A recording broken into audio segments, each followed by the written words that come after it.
Balita sa araw na ito ng Martes, ang bagyong si Luis ang siyang nagpaibayo naman sa southwest monsoon o habagat kaya nagkaroon ng disruption sa mga klase iba't ibang bahagi ng bansa. Naging sanhi rin ng landslide at mga pagguho ng bato at nagkaroon ng heightened disaster monitoring sa Northern Luzon simula pa kahapon. Nagbabala rin ng mga otoridad na maaaring magpatuloy ang malakas sa mga pag-ulan, mga pagbaha at pagguho ng lupa. Sa lalawigan ng Pangasinan, ng in-person classes sa pampubliko at pribadong paaralan ay sinuspende na kahapon pa matapos makaranas ng malakas na buhos ng ulan sa kanilang lalawigan. Mga local executive ang nagpatupad ng nasabing class suspension. Sinabi ng Pag-asa na ang lalawigan ng Pangasinan ay nasa ilalim ng yellow rainfall warning. Indikasyon na inasa ng malakas na buhos ng ulan, 50 to 100 millimeters ang ipapatak na ulan. Ang class suspension ipinag-utos din sa Cordillera Administrative Region at sa Baguio City, ganon din sa mga ibang lugar ng Kalinga at sa Benguet dahil pa rin sa malakas na buhos ng ulan.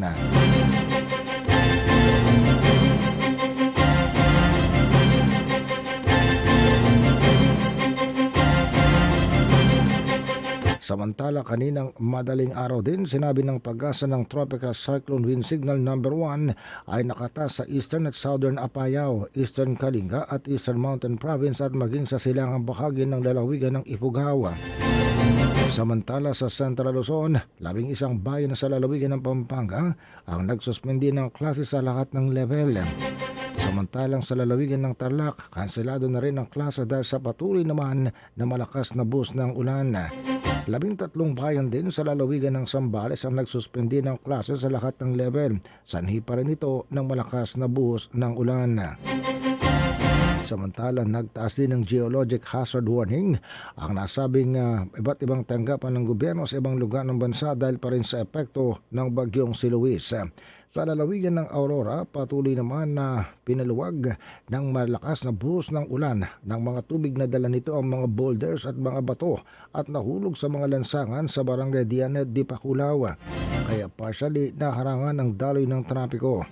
Paalala ng mga village official sa mga motorista, iwasan muna ang mga unnecessary travel sa Aurora at manatiling alerto sa posibleng landslide sa gilid ng mga lansangan sa tabi ng bundok. Sa lalawigan ng Ilocos Sur, ang landslide na sanhi ng malakas na buhos ng ulan ang bumara naman sa ilang mga susing daanan sa mga upland communities.